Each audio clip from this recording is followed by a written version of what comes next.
Kenapa kita harus bangun jam 12? Yang pertama, bangun jam 12 itu sesuai. Taruhlah kita tentukan jamnya ya, tapi kita ambil secara global malamnya gitu. Ya malam lah ya bangun. Dulu waktu saya di pondok, ada sebuah syair dalam kitab Ta'lim Muta'alim. Gitu. Kalau tidak salah, itu sebuah syair ya. Iya. Tapi itu kata-kata mutiara. Biqadril kaditu toma tarumu paman romal muna lailan yakumu. Ah itu. Itu dan bisa saya ambil itu dalil untuk bangun jam 12. Gitu. Kenapa? Di dalam kitab Ta'lim Muta'alim, kalau santri ingin mendapatkan ilmu yang luas, cerdas atau jenius lah gitu. Memang santri itu dituntut oleh pihak pesantren supaya bangun malam. Gitu. Nah, kenapa? Karena di dalam kitab Ta'limul Muta'alim, tata cara supaya mendapatkan ilmu yang banyak, yang manfaat, yang berkah, itu biqadril kadi tutoma tarumu. Dengan susah payah, artinya kita dengan sungguh-sungguh bangun. Orang lain pada lagi tidur, kita bangun. Gitu. Tutoma tarumu, kamu bakal dikasih atau diberi apa yang kamu cita-citakan. Itu yang pertama. Iya. Nah, kesannya paman romal muna, siapa orang yang ingin mencapai kesuksesan. Muna itu saya artikan kesuksesan, padahal itu anugerah lah. Sukses itu kan berarti anugerah. Lailan yakumu, maka tengah malam dia harus bangun. Itu. Iya. Mungkin saya itu ambil dalilnya itu. Iya. Itu yang pertama, jam 12. Yang kedua, terkait masalah senyum. Senyum itu memang diajarkan oleh Rasulullah SAW. Gitu. Kenapa? Sebab Rasulullah itu berbicara dalam sebuah hadisnya, tabassumuka fi wajhi ahika shadaqatun. Senyummu di depan muka teman atau saudara, shadaqatun itu mengandung nilai sedekah. Gitu.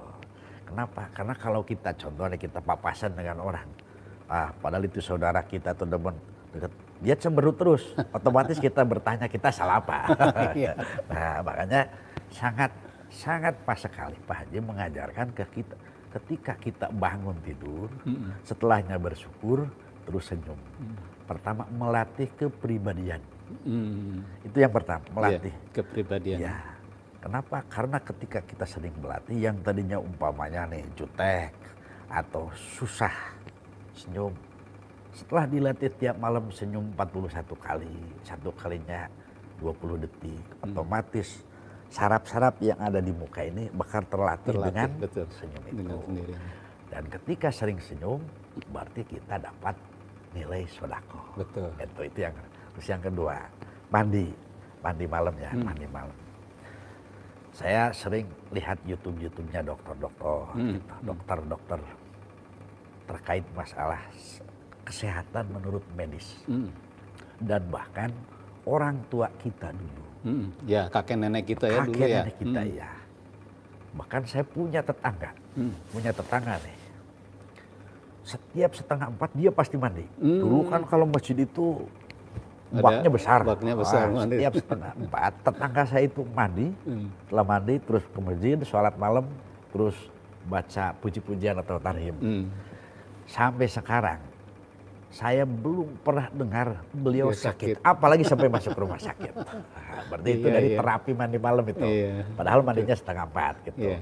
Yang penting kalau menurut medis asal jangan di bawah jam 12. Iya, betul. Gitu. Kalau di atas jam 12, gitu. Bahkan di dalam sebuah Thariqah Qadiriyah Naqsabandiyah, yang namanya jam 12 lebih 1 menit, semua ikhwan atau pengamal torekat itu harus diwajibkan mandi malam jam 12 lebih 1 menit. Itu namanya mandi tobat. Itu kalau di torekat. Itu wabil khusus di torekat Qadiriyah Naqsabandiyah Pondok Pesantren Suryalaya. Itu Pesantren Suryalaya.